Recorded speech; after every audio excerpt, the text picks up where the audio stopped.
Hi friends, ఇప్పుడు పశ్చిమ బెంగాల్లో ఏర్పడినటువంటి కొత్త ప్రభుత్వం గురించి మీకు తెలుసు కదా.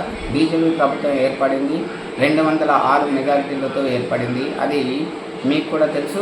గత ప్రభుత్వం బీజేపీ యొక్క ప్రభుత్వం చూసినట్లయితే కంచె వేయడానికి 600 ఎకరాలు గవర్నమెంట్ అడిగినట్లయితే బీజేపీ ప్రభుత్వం వాళ్ళు ఇవ్వడానికి నిరాకరించారు. ఎందుకు నిరాకరించారు?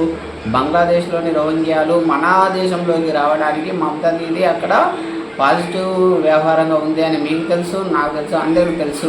మనం రోజు వార్తలలో చూస్తూనే ఉన్నాము. అదేవిధంగా ఇప్పుడు ఏర్పడినటువంటి ప్రభుత్వం కూడా మనకు ఏ విధంగా చేస్తున్నారని మీకు కూడా తెలుసు. ఇప్పుడు ప్రభుత్వం ఏర్పడిన వెంటనే అక్కడ జరిగినటువంటి ఇష్యూ ఏంటంటే 600 ఎకరాలను బార్డర్కు కంచె ఏర్పాటు చేయడానికి ఈ ప్రభుత్వం నిర్ణయించిందని మీకు చెప్తున్నాను. చూడండి, మీరు ఇక్కడ అంటే ఆ ప్రభుత్వానికి ఈ ప్రభుత్వానికి తేడా ఏంది?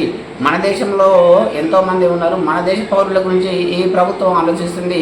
కానీ దీది మాత్రం ఏం ఆలోచించిందంటే ఎక్కడో ఉన్నటువంటి ప్రజల గురించి మనల్ని మోసం చేస్తూ మనని కూడా అణచివేసే ధోరణిలో దీది ప్రభుత్వం ఉంది. కాబట్టి మీరు దీనికి ఎంతమంది అంగీకరిస్తారో ఒక కామెంట్ ద్వారా నా యొక్క ఛానల్లో షేర్ చేయండి friends, and share and subscribe my channel. Thank you.